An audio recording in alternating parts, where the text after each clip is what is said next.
Hello again. This is a update to a previous video about steamers for upholstery, mainly for the for fluffing up the foam when you're replacing the covers. This back here is the Conair one that I reviewed and showed about in the other video, and talked about the differences between this and the Jiffy steamer. I have since kind of stumbled on a different type of steamer, and that is a tankless steamer.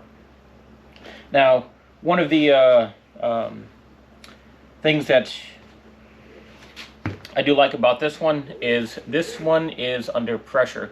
I'll show you when we get this thing fired up, but this one here will hold pressure, whereas this one here, the steam is kind of flows out of here, and it's kind of passive amount of steam to get it into the foam, and then hoping that it infiltrates the foam and kind of fluffs it back up. This one here does come out under pressure. It does say it holds up to like 55 psi that the steam comes out at. It's pretty good. It does get into the to the foam very nice, and it works very well. Now, the tankless steamer that you get, there's a little hose that comes to your water supply that it's about double the length. I did cut this because I use this on a 1 gallon jug, for a water supply, and I just put it in there, and I kind of I had another one of these steamers, and I kind of cannibalized it and made a little cart that I mount this on, easier to roll around with. Now, there are a couple of other steamers on the market that do, create pressure. They kind of have like a little wand with a handle and a trigger to release the steam. Harbor Freight does have one, 70065, and that's actually the one that I kind of stumbled on, and found out that I like them a little bit better than I guess you could say, the passive steam that this Conair one. A lot of other ones in the market, the Jiffy ones also use that kind of same concept. The Harbor Freight one is 130 bucks. It holds 41 ounces of water. There is a McCulloch MC1275. It's $126, and it holds 48 ounces of water. There's a Wagner 905E. It's $114, and it holds 40 ounces of water. And there is a McCulloch MC1385. That's $218, but it holds 64 ounces of water. It's a little bit more on that one.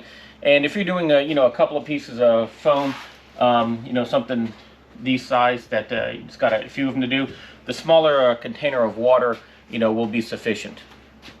I previously noted this in the other video that I don't prefer about the Jiffy ones, that when you're out of water, you're supposed to let it cool down. Then you can open the tank, you can refill it with water, and then you have to heat it back up. That is the same concept with all of these other ones, that if you're doing a large amount of foam, refilling in the water can take some time to do. Whereas this one here, I just take this and I just drop it inside of this container that I have with water, and just use it steaming the foam. And if I need to refill this, I don't have to turn this off, I don't have to let it cool down. I can literally dump water right into the top of this and keep going. So it's essentially an infinite amount of water, however big or small of a container that you want to do. Now, let's get this thing fired up and see what this kind of steam this thing produces.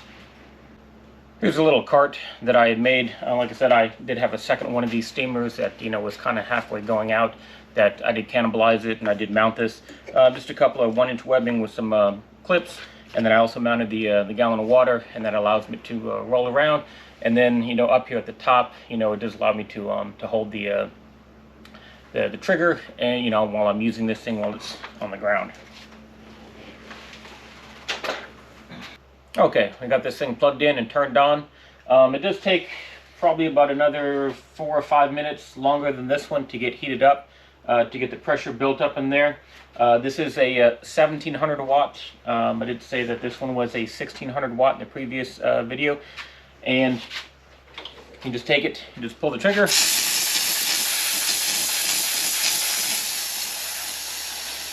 and that's all there is to it.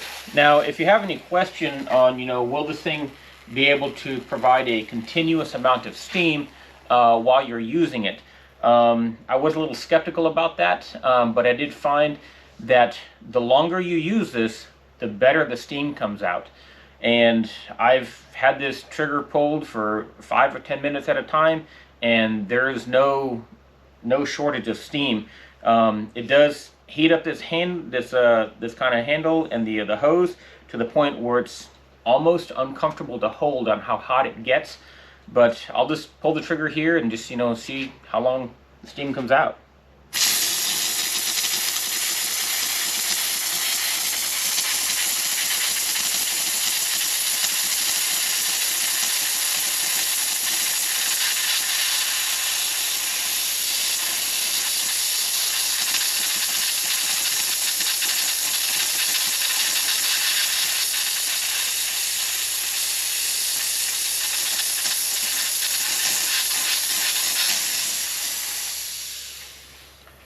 That's about a minute or so running, and you can tell that it doesn't decrease in pressure. I mean, maybe a little bit from the initial pull, but it still has continuous pressure and continuous steam.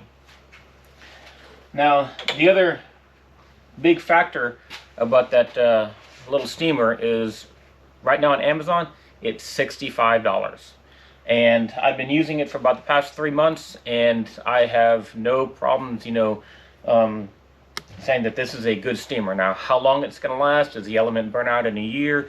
Does a little, water pump, go out? I can't attest to that. But as far as, steaming, foam backup, I think it is pretty good. I got a couple of cushions here that will show you some demonstration on, what it does, the difference between, the Conair steamer and the new tankless one. Now, I will be, still keeping this one. Obviously, I do have it, but if I'm taking a pattern apart and I need to steam the pieces of the panels back so I can copy them, the new tankless one wouldn't really, work for that. Whereas, this one here, I can, lay something flat on the table, the pieces, and then steam them flat to be able to copy them a little bit better. So this still does have a use. And then, it also, I can use it as a backup if the other, the new tankless one does go out. But let's get these both fired up, and we'll do some demonstration between the two of them. Now, one of the other differences is on this thing here, you do get a 4-foot hose, which isn't very long, and sometimes it's kind of cumbersome if you're doing a lot of larger pieces. This one over here, you do get a 7.5-foot cord or hose, so you do get a little bit longer reach on it. Okay, using these things, kind of like normal, it will, let's push it against the foam. It does a good job on steaming.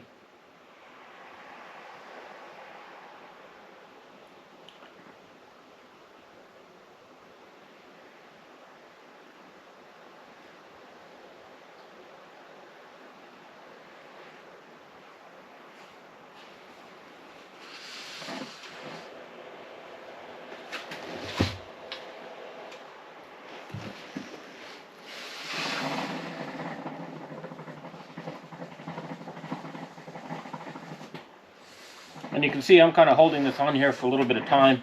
There's kind of a crease down in here that I'm trying to get out, and just kind of trying to allow it to steam to get in there as best as possible. And this is the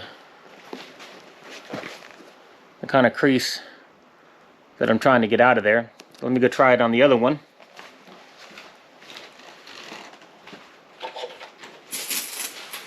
And sometimes if you let this sit for a little bit, you're going to get some water that comes out of there before the steam comes out. But you just hold the trigger for a second or two.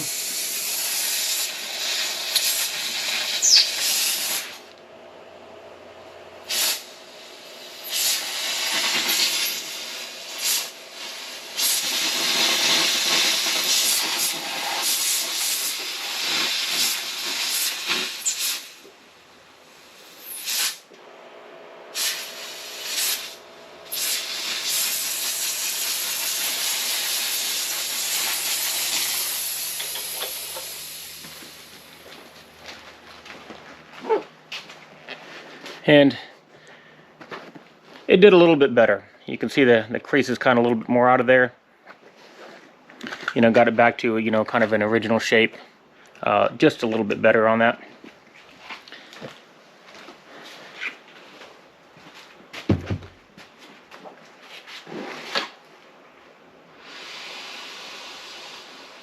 And we'll see up here in this other corner if it does anything different.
And this one actually steamed up pretty good.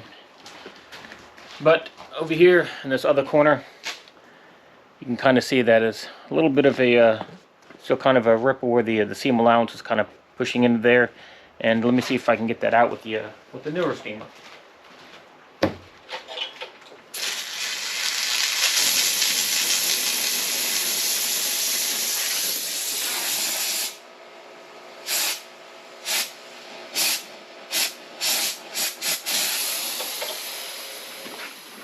And this one immediately came out.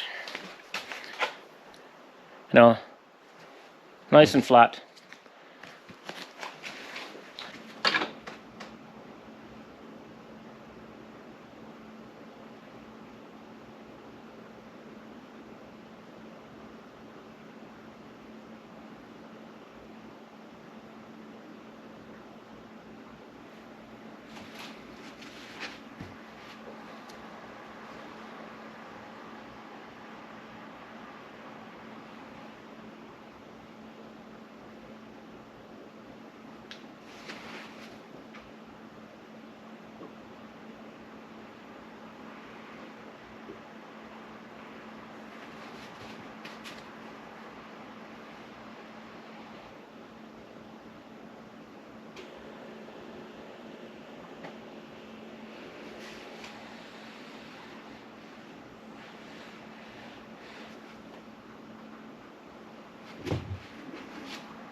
So this one steamed up pretty good.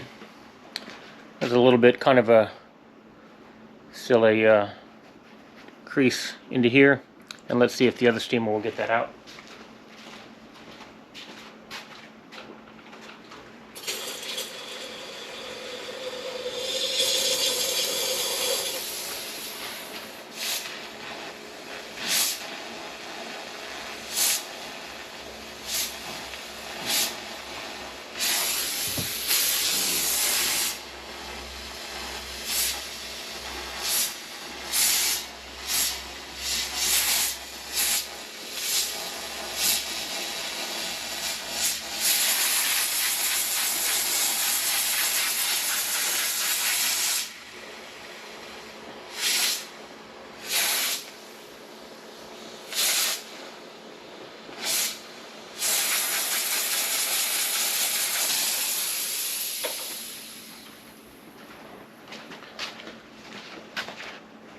It's a little bit less as it steamed into that corner. So I was saying about, you know, again, 10 to 15% difference on the steaming action of these things. I will put links in the description for all of the steamers that I've talked about. If you have any questions, please put them down in the comments. You know, I'll do my best to answer them. And thanks again for watching.